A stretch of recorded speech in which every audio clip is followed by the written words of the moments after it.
It was a crisp Tuesday morning when the studio lights came on for a popular health segment on a national television network.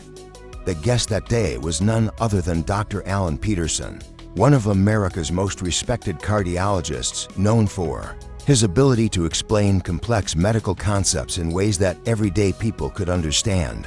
On this particular episode, Dr. Peterson wasn't here to talk about cholesterol, the usual suspect in heart disease conversations. Instead, he wanted to draw attention to something that many people overlook until it becomes a serious threat: triglycerides. He began by sharing a simple but powerful truth. Triglycerides are not the villain by default.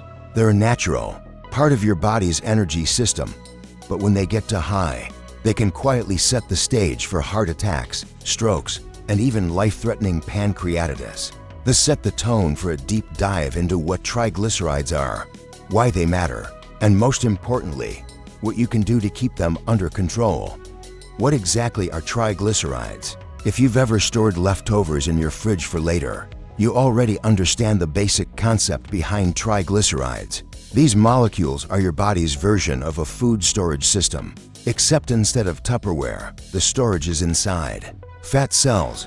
Here's how it works. Every time you eat, your digestive system breaks down the food into usable parts: glucose from carbohydrates, amino acids from proteins, and fatty acids from fats. If you eat more calories than your body needs for immediate energy, the liver packages the excess calories into triglycerides. These triglycerides are stored in fat cells and can be released later when your body needs energy between meals, during exercise, or in times of fasting. From a survival standpoint, this storage mechanism is brilliant. It's what allowed humans to survive periods of scarcity thousands of years ago. But in modern America, where food is rarely scarce and high-calorie meals are readily available, the system can backfire. Why high levels are dangerous? Peterson leaned forward during the interview and explained the problem in terms anyone could understand. Think of your arteries as a network of flexible garden hoses that carry blood throughout your body.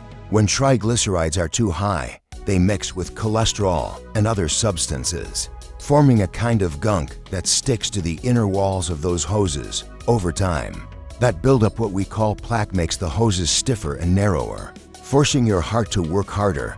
This process, called atherosclerosis, is not just about clogged pipes. It can lead to heart disease, the #1 cause of death in the U.S.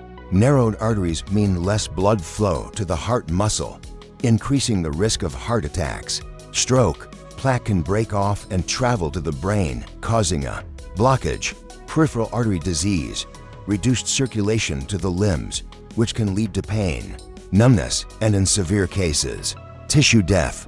And then there's the lesser known but equally dangerous risk: acute pancreatitis. When triglycerides soar above extremely high levels, often 500 milligrams (DL) or more, they can inflame the pancreas, causing intense abdominal pain, nausea, vomiting, and potentially fatal complications. Dr. Peterson emphasized that this condition isn't rare among people who ignore persistently high triglyceride levels. Once your pancreas is inflamed, it's a medical emergency. People can and do die from this, he warned. Understanding the numbers, safe and unsafe levels in America. Triglyceride levels are measured in milligrams per deciliter mg, DL of blood. A simple fasting blood test can tell you where you stand. Dr. Peterson outlined the current medical guidelines: normal, below 150 milligrams DL, borderline high, 150 to 199 milligrams DL high, 200 to 499 milligrams DL very high, 500 milligrams DL and above, dangerously high with a significant risk for acute pancreatitis. These categories aren't just academic. They are based on decades of research linking triglyceride levels to cardiovascular outcomes. What's sobering is that many people in the borderline range don't take action until they slip into the high range and their doctor starts talking about medications. The sneaky problem: no obvious symptoms. And of the reasons high triglycerides are so dangerous is that they often cause no noticeable symptoms. You could feel perfectly fine while your blood vessels are slowly being damaged. Most people discover they have high triglycerides during a routine checkup, when their doctor orders a lipid panel, a blood test that measures total cholesterol, LDL bad cholesterol, HDL good cholesterol, and triglycerides. However, high triglycerides often come as part of a package deal with other health problems. High LDL cholesterol, low HDL cholesterol, high blood pressure, high blood sugar. When these occur together, doctors call it metabolic syndrome, which dramatically increases the risk of heart disease, stroke, and type 2 diabetes. The 6 main causes of high triglyceride. Peterson identified 6 primary culprits, many of which are lifestyle related and therefore within your control. Point 1. Too much sugar and refined carbohydrates. Sugar is the top offender. Whether it's in soda, candy, pastries, or white bread, your liver can only use so much glucose at once. The rest, it gets converted into triglycerides for storage. Refined starches like white rice and pasta act almost the same way in the body. They quickly break down into sugar, flooding your system and prompting the liver to ramp up triglyceride production. 2. Unhealthy fats. Not all fats are created equal. While healthy fats, like those in avocados and olive oil, can actually improve your lipid profile, saturated fats found in red meat, butter, and cheese, and trans fats found in fried foods, margarine, and many baked goods push your liver to churn out more triglycerides. 3.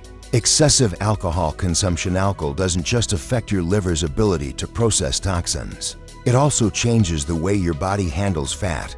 Even moderate drinking can increase triglyceride production, and heavy drinking can cause a sharp spike. 4.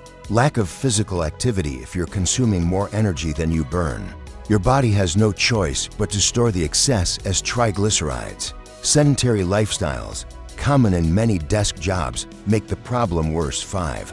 Obesity and being overweight, especially when excess fat accumulates around the waistline. The liver becomes more active in producing triglycerides.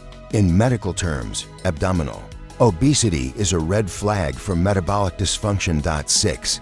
Genetics and medical conditions. Some people inherit a genetic predisposition to high triglycerides, a condition known as familial hypertriglyceridemia.